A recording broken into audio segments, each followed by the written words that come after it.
You're listening to Win-Win, an entrepreneurial community with your host, Ben Wolf.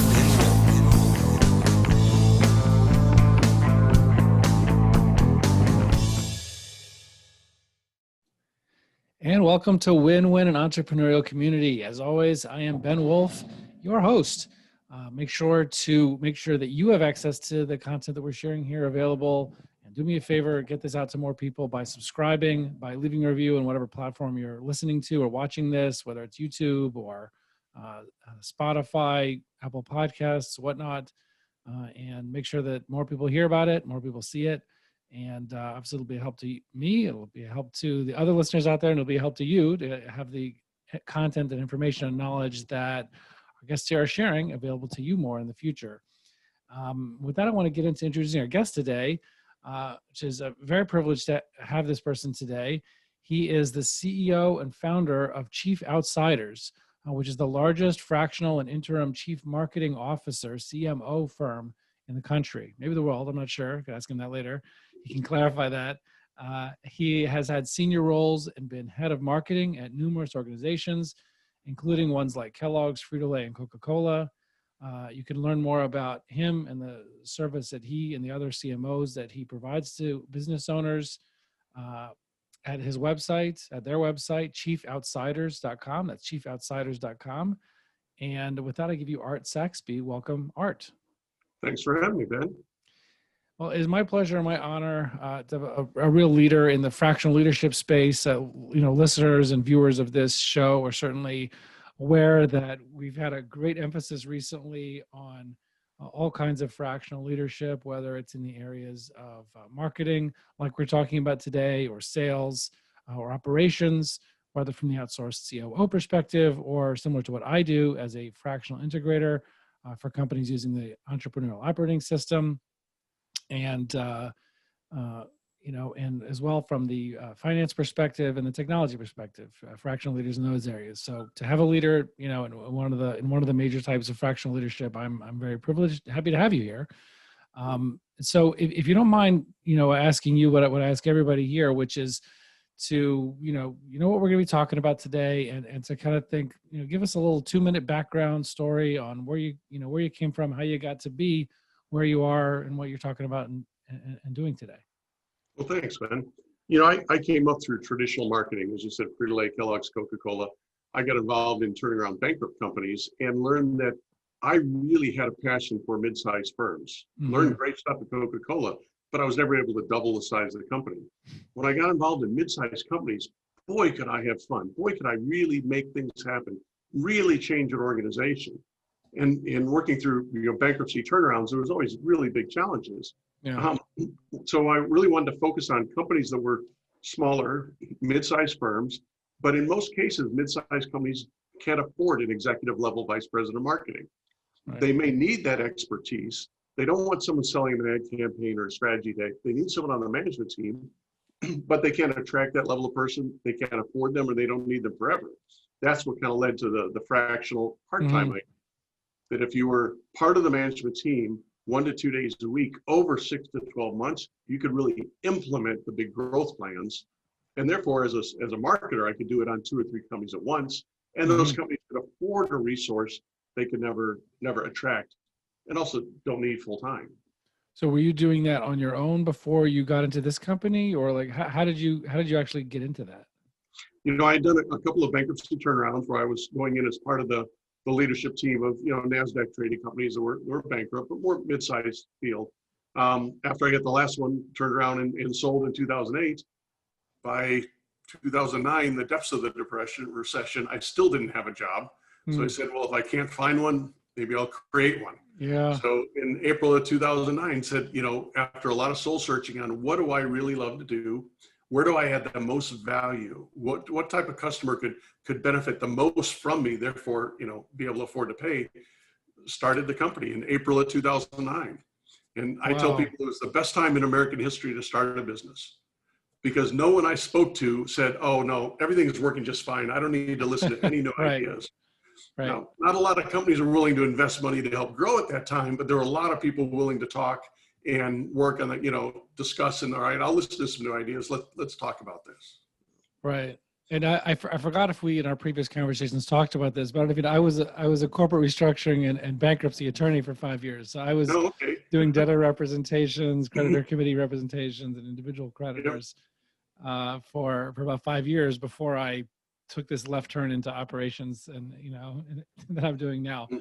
Growing companies is a lot more fun. There's there's great challenges and learning opportunities and turning around difficult bankrupt situations, but there's nothing like growing a company, helping a CEO take their vision and bring it to life, move it forward. It's a lot more fun, a lot more rewarding. I hear that. That's why I'm doing what I do now also. And so, you talked about this a little bit in the background, but if you could if you don't mind painting a picture, right? When you're 70 or 80 CMOs that are part of your organization, before they're coming into one of these companies, paint a picture. What maybe people will see themselves to see if this is a tool for them. Right. What are they going through? What's happening to them before in a situation that's the best scenario where someone might use or need a fractional CMO? Just describe their life. It's usually the CEO owner of a company, 10 million to 300 million. And Okay. about a third of our businesses are private equity owned, where the CEO has a vision for the future of the company. They really believe that there's an opportunity to significantly grow the company, but they're frustrated. They don't have an extra vice president level, another extra senior person to put on that to get that done. They many times everyone in the organization, their company is the biggest one they've worked for before. Yeah. They don't need the vice president of marketing from Microsoft, but boy, could they use the insights of someone who's done that before. So they've got a vision for growth. They need someone that is going to do it, not just tell them what to do. We're not a consulting company that'll sell them a great deck, because selling the world's greatest strategy deck to a company doesn't create any value.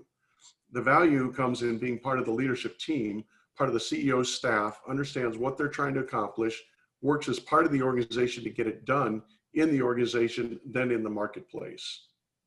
Well, you touched on this just now a little bit, but that kind of goes to my next question. I really want to extend it a little bit also, but so what is the difference? How do I know? Do I need a fractional CMO? Do I need to hire a full-time CMO? Do I need a fractional CMO? Or do I need a marketing consultant? I mean, you mentioned doing a deck, but I know marketing consultants, a lot of times, or marketing agencies, they do execution also. But when is it indicative of one versus the other? How do I know if, I'm sure marketing fractional CMOs are not for every situation, right? But when is it indicative of what you need, which one? Very good question, because there's actually three different things there. There's marketing agencies who are very good, excuse me, they're optimized at delivering a marketing campaign. You're going to pay them to get stuff done, to deliver a marketing campaign and advertising, redo a website. So if you know exactly what needs to be done, you can tell them and they'll get it done, right? And the marketing consultant is someone who's going to say, I'll go look at things and then tell you what you need to do. Where our role as being an executive on the management team is really both helping figure out what needs to be done, but then getting it done in the organization. Oftentimes the mid-level marketing people will report to our CMO, or we'll bring in the other resources that they don't have. We'll help them implement the digital, the HubSpot or the marketing automation, but then also put together the strategy and oversee the agency. So we'll often work with agencies, but we can get better work out of the agency because we can give them the really good direction on what needs to get done. Right. So if you know exactly what you need, you have the insights in the marketplace, you know exactly what's happening, what's changed with the customers, you've got the resources to get it done, then internally to get your marketing organization, your supply chain organization doing it, then an agency's great. We need another campaign, we need more pay-per-click, we need more this and that. It's if the business needs to change and and someone telling you what to do isn't the answer. You need someone on your management team getting it done. That's when the fractional CMO is. And is there ever a scenario where it's right for somebody to maybe get a consultant to create the strategy and then have the agency to execute it, but not necessarily bring someone in-house? Is that ever the right answer? Sometimes, absolutely. And it's depending on the level of strategy. If it's a simple thing where, I wouldn't say simple, I don't want to, if it's within the business you're already doing, and you say, we want to just focus on this customer. We've never been able to get into this customer. Someone help us figure out that customer. Right. Then that consultant can help you do that. Then an agency can do it. If you're saying, all right, we sold to, we sell a software and we're really great at helping CPA firms manage their company. We think there's an opportunity to sell to law firms. Okay, law firms are going to buy differently. They're going to need a little different product. You might have to modify the product, the service. You might have to modify the pricing, the structure, the sales organization. That's when the CMO is going to come in and say, all right, let's look at this from a business perspective. How does that customer buy? How do we need to change our internal company? Maybe change our product, maybe change our price. Is that the right sales channel? Or a company is saying, our growth has slowed down and I keep trying to hire new salespeople. That's not the answer. We need to really take a look at how have our customers' buying behaviors changed. I mean, that's something a lot of companies are dealing with right now. Yeah. We used to go to trade shows. Well, customers aren't going to trade shows anymore. Salespeople can walk in the door and, you can't send an engineer salesperson into the factory anymore. The customer's buying behaviors changed. So now the company is going to have to change how it goes to market. That going to market is very different than need more web clicks, need an ad campaign. Yeah, I mean, one of the things I guess that's challenging when you're dealing with an agency or consultant is just that, as much as they try to drill you and get you to answer questions, they're not part of the leadership. They're not part of the leadership team. They can't do those kinds of things that you just mentioned about changing their operations, because that consultant's not involved with the other areas of operations, of ops, of manufacturing, of sales. I mean, they're not as closely involved with them. They have whichever point of contact they have, but to really have marketing potentially influence all those other areas, it's hard to imagine that happening without somebody really being embedded with the leadership team. And you're just going to know the product and the service and be able to tell the story so much better. Yeah, it's the difference between being part of it, being the CEO saying, those are really good questions. Figure them out and get it done. Now tell me how the progress is happening and you're responsible for getting it done versus telling us how we should do it. Right. And they have so much more access to get a lot more concrete feel for the questions that they're answering by being part of things. Especially since with us, everyone who works for us, and they do work full-time exclusively for us, but everyone has been a vice president of marketing or chief marketing officer of one or more operating companies. So they've done it before. Right. They've taken a product and moved it into a new market segment. They've helped a company go from, salespeople just out hunting and seeking to lead generation, demand generation. They've helped you figure out, should we sell through brokers? How do we get more attention from our brokers? Should we have a direct sales force? Should we, in some of the retail stuff, how much should we rely on just selling on Amazon? Should we have our own? Are we going to upset? We had a client where, Home Depot said, well, if we ever see your products on Amazon, we'll throw you out of our stores. Home Depot was like 60% of their sales. And they're like, our stuff's already on Amazon because there's some brokers buying it and putting it on Amazon. Well, we better take over that and manage it versus let it happen to us. Right. So the company that was really good at selling at retail had to figure out what is an online strategy, whether it's Amazon, their own website, but not piss off the main client, their retailers. Right. Now let's say somebody is, potentially wanting to look at a fractional CMO, bringing somebody in. How, you have so many that work with you at Chief Outsiders, but how important is it to find a CMO or a fractional CMO who has experience in my industry, whether I'm software or manufacturing, or is it just kind of one of these things, like I say, as a fractional integrator, I'm kind of agnostic. I could really help somebody with execution because it's more about management at a high level. So I can help somebody in any industry. But how important is it industry experience when you're matching people? there's really two things that we look for. So when we talk to a prospect, our managing partners will try and understand what are the real issues with the client. And sometimes they need someone who's in the marketplace, physically there. Sometimes they say, we really need someone from our industry. And we can look and see, of the 80 chief marketing officers, we probably have someone who's worked in that industry before. Yeah. Through that conversation, we'll often also ask now, what's the business challenge that you're facing? Because it may be that we've got someone who solved that challenge before. Right. If the challenge is— Well, what's an example of someone where it ends up being that industry experience is more important versus less important? Do you have some examples like where it came out one way versus the other? Some of our healthcare clients, if you're dealing with third-party payer healthcare, that may be something where you really need someone who's got healthcare experience. Though we had a client that was a software company selling software to doctors to help them manage their practice. And they said, we really need a healthcare person. When we talked to them, we said, you've got a lot of healthcare experience in the company. You might be better with a SaaS software person who understands how do you do the product line development and market software. And then other times we've actually teamed it. We had a company that was selling into the veterinary world. And they said, we need someone who understands, animal health, in commercial animal health and consumer. But we were also a software company. It turns out we had one person that had the veterinary animal health stuff and another person that was software. So in that environment, we put them together. Oh, two people. Two people working it. But in all those cases, it's the CEO who decides. So when we've had the conversation, we'll say, here's 2 or 3 people we think might be right. Do you want to interview one of them, 2, 3, all of them?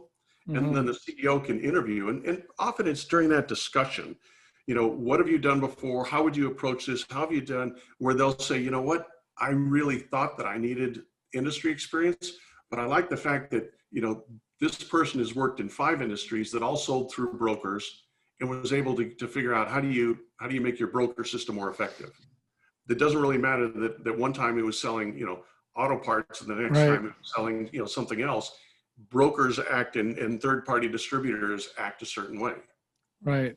Well, I like your example earlier also with the healthcare company that they thought you might need healthcare industry experience when really it was SaaS experience because of the particular product. It's a great example of where industry experience is important, but maybe not in the way that the company owner, the business owner necessarily initially thinks. Yeah, and because we have 80 people all working full-time for us with all these different experiences, we can say, yeah, in your case, if you want, we can have these 2. One should be lead. Right, you always need a lead, but do you want the lead to be the software person and the support? It could be 60-40. Right. Be the healthcare person, and many times we'll be working on a project and say, boy, we really need a better, digital strategy for this company. That wasn't the main thing, but let's pull in one of our digital people to do a digital assessment, a competitive assessment. Let's have someone do a pricing. Now that we've got this point, we really need a good pricing analysis. Let's have one of our other people who are really great at pricing. We'll bring them in and do that portion of it. Right. So you don't need to have that one person that knows everything. You need people that are really good in their area and can have access to the rest. Right. Well, let's say somebody does, they pick somebody. What does the beginning of an engagement with a fractional CMO look like? It's very flexible. So our contracts are all technically month to month. And some of it, it'll depend on, some organizations really want to jump in and act fast. A new CEO has just taken over a private equity firm. The private equity firm bought them. Boy, they need to act fast. A daughter has just taken over the business from a father and doesn't want to ruffle too many feathers as they're making the transition. And so we'll start a little slower. It almost always needs to start out with a level of insights, understand how has the customer changed? What's the buying behavior? Really spend some time understanding what's happening in the marketplace. While that's going on though, the difference between a consultant and someone on your management team is, while our CMO is in the insight phase, understanding, getting feedback from the customers, they're also on the management team looking around going, you know what? There's this low-hanging fruit. While we're doing this and it's got a nice timeline, we could get this done this week. Holy cow, you got a trade show in 2 weeks? Let's take a look at that trade show stuff. Let's let's move this out 2 weeks so that we can be sure we're really ready for that. So while you're working on insights that lead to strategy, that lead to execution, the growth gears, the fact that this person's on your management team, it's like, let's take a really quick look at this, because I think if we did this, we could have a big impact. Sometimes those low-hanging fruit that jump out to someone who's done this 20 times before can pay for the whole engagement while they're working on the bigger strategic direction of how do we move in this new market segment. Right.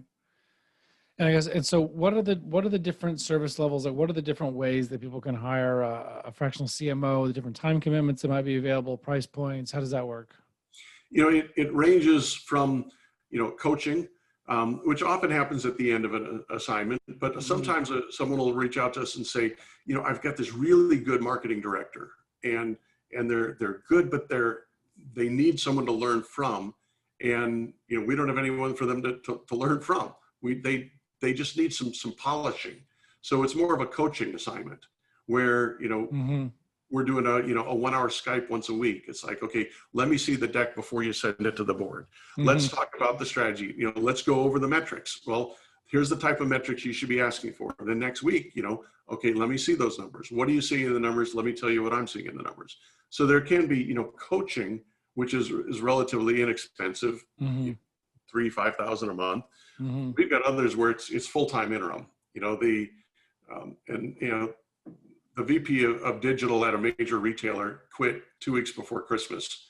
And, the company that's owned by Goldman Sachs called and says, I need someone in that spot. I can't go into Christmas without a VP of digital marketing. Right. Boom. We had someone, literally, he was there Monday morning, he was there Friday afternoon, every day. That's fortuitous if somebody's available like for full time right away. Like it's, I don't know if he was on like vacation for a few weeks before that, like between gigs. That's the benefits of having a large organization where we can shift around some things. Sometimes it's full-time interim, could be a maternity leave. It could be something else. So most of the business is the 1 to 2 days a week over 6 to 12 months. Because we think it's better to give someone 60 days of support over the 6 to 12 months so that the organization starts to change and starts to, incorporate it. The change happens from the middle of the organization out to the marketplace. That's different than, let's just do the strategy deck. Now, we'll do that. We'll help you facilitate an offsite. We'll do a 2-month strategy session and then see if you've got the organization to run with it. So we can do all of that. We think the biggest value is when we're part of the CEO's staff, sitting in the staff meeting, providing that business level expertise, business from a market-based perspective. Right. Which, as we said, goes way beyond just your marketing activities. I mean, it affects operations and sales and and organization structure. And it's really nice having a confidant that the CEO can close the door and say, okay, what are we going to do about this? Because we've had some CEOs tell us, look, if I open up and said, I'm not really sure which way to go to, my leadership team, their kid might not go to college if I make the wrong decision. That'll freak them out. With us, we can say, let's talk about how we're going to do this. What are we going to tell the board? What's the situation? And it's a confidant that's been there before, that's seen a lot more, implemented a lot more, but does act as if, their job is to make you successful. Some of the stuff they help you make successful is the straight marketing stuff. Right. Some of it, quite frankly, we've been in organizations that said, this is good, but marketing is not really the problem. Can I introduce you to this EOS implementer I know? Because if you can't get the product delivered on time with good quality, selling more may not actually profit. So there's lots of elements in a business being successful. Unfortunately, you need a lot of them working together to really do it.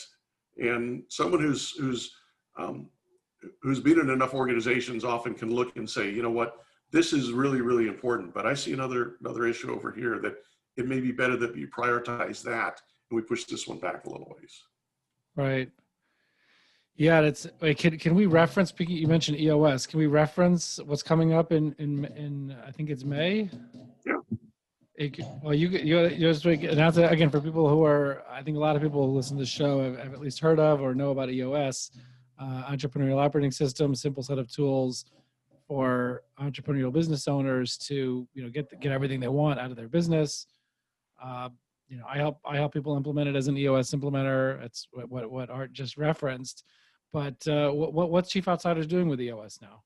Well, we've had actually a long history of working with individual EOS implementers because, again, having marketing and more leads and more sales doesn't actually help if you can't get them delivered on time. Right. If the quality's there, not there. If the organization, isn't all rowing in the same direction.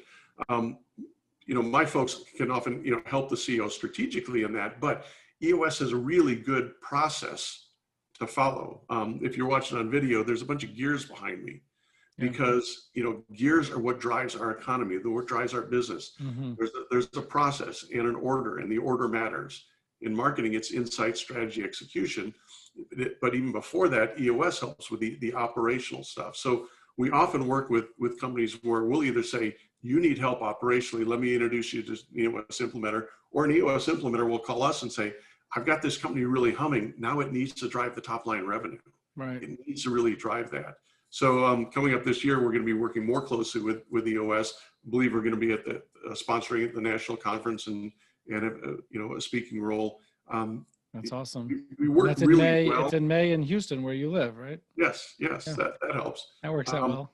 We work really well together because we believe that marketing is a logical, linear process, not a crazy creative strategy. Mm-hmm. And when you talk logical, linear business processes, EOS implementers are like, yes. There's a process. And business owners, often the operational business owners, once they realize that marketing isn't just crazy stuff, it's a process. We think of it as building an engine for growth. We'll help design the engine. We'll get the engine running. And then that engine will continue to drive growth and drive value long after we're gone. Right. And we're almost out of time, but I just want to get to one other thing here, which is that if somebody is thinking of using a fractional CMO, like one of your people, there's a lot of CMOs, chief marketing officers, who work fractionally, who are independent. But some people, I think Burke Autry from 40 Partners, when he was on the show, called it, the single shingle folks. Yes. But you have that, just like you have that for CTOs, CIOs, CISOs, you have it for CMOs as well. I've talked to many, I had some on the show. What are the, pros and cons of when it's a better fit to use an organizational CMO provider like yourself, like Chief Outsiders, versus one of these independent folks? The independents will always be less expensive. Walk into any good Starbucks and you can find one. So if you really know what's going on and you just need some arms and legs to get it done, that's going to be your most effective and efficient method. Mm-hmm. What helps with an organization like ours, especially since unlike many organizations, our people do work full-time exclusively for us. Most are partners in the firm. They actually do work together on projects, whether it's that formal, we'll have 2 people on it, or a peer review, which happens 10 times a month, or one of our CMOs says, I want some other eyes on this. I think I've got it, but I'd like some other eyes. And you'll have a dozen other CMOs, right, sometimes from completely different industries, log on for this, structured hour of, let me tell you here's the help I need. Here's what I'm seeing for 20 minutes, 20 minutes of, you can ask me questions. You can't give me advice. I'll answer the questions. Then 20 minutes where I have to be quiet and each of you, give advice. So you've got the thinking power of really, 70 CMOs helping your CMO be sure they've got it really figured out exactly. Sometimes that happens informally with just, the banter within our system or our knowledge sharing system. Sometimes it is, we really need a good pricing. I'll reach out, bring in the pricing person and we'll keep it within the same fee. We'll just, I'll do a little less this month. They'll do this pricing analysis. Mm-hmm. Sometimes it's, you need a big competitive analysis. Well, I could do it, or I could bring in this person, we could give it. So the resources of a larger organization can really help. And then we've got the quality control of, a managing partner reaching out and are you getting what you need? And would you rather they communicate differently? There's quality control to make sure that you're getting exactly what you need versus, so-and-so recommended a guy and, this is our big growth initiative. If this works, it's awesome. If it doesn't, this is really, a problem. really a problem if we lose a year and another year goes by and we haven't made it any further. You can save a few bucks, but what's it cost if it doesn't happen and you lost a year? Right. Yeah, it makes a lot of sense. I appreciate it. And I appreciate, look, people can find out more about what you do at chiefoutsiders.com. And, just really appreciate you being on the show today and explaining all of this and, helping tease out the difference between, marketing consultants, marketing agency, CMO, and what they do, what the extra value is. And then people hopefully can see themselves in some of the scenarios you painted. If indeed it would be right for them, they could reach out to you or somebody else. And I just really appreciate the knowledge you shared today. Talking about business is fun, and talking about growing companies is even more fun. So thanks for having me. Also, yeah, absolutely. It was fun, and appreciate it, Art. And again, chiefoutsiders.com. You can find out more about Chief Outsiders, and appreciate it very much. And we'll see everybody else on the other side. Thanks. You're listening to Win-Win, an entrepreneurial community with your host, Ben Wolf.